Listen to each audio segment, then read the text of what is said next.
กันใหม่พบกับซันดราใน Life of Alexandra อีกแล้วซึ่งวันนี้ก็เป็นมื้อข้าวดาวของปี 2019 แม่แล้วเนาะซึ่งมามื้อนี้ซันดรามันอยู่ในห้องโรงแรมอยู่อันนี้มันห้องของแม่กับลีนาเนาะห้องซันดราอยู่ทางนอกนี่หัวใจน้อยๆอยู่นี่ก็คือความรักเนาะ ปี2010ปี2020ของมีความรักหลา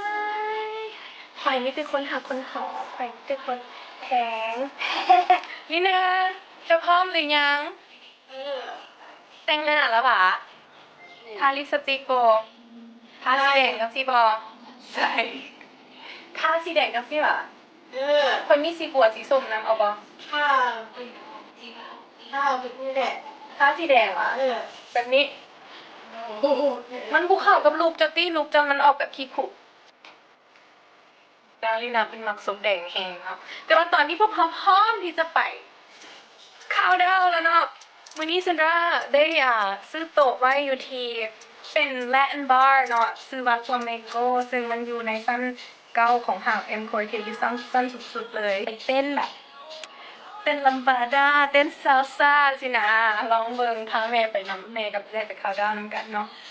ถ่ายภาพบรรยากาศกับเต้นลีลาของซันดราให้เบิ่งนำ แต่ว่าซันดราใส่เกือบบางตุกได้วันนี้น่ะเกี่ยมพร้อมเพราะว่าบ่อยากเจ็บตีนเนาะกันเลยป่ะอันนี้มันสุดเนาะ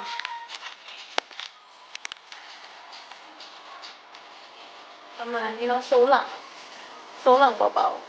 ๆ Oh baby are you gonna come down by yourself you know mommy's going now you know that โอ้ยแพงเศร้าแล้วแม่บ่อยู่ล่ะมากับห้องบัดใดเป็นหอบหืดขึ้นมาตลอดเลยลูกสาวMommy's going now. Can you wait for mommy?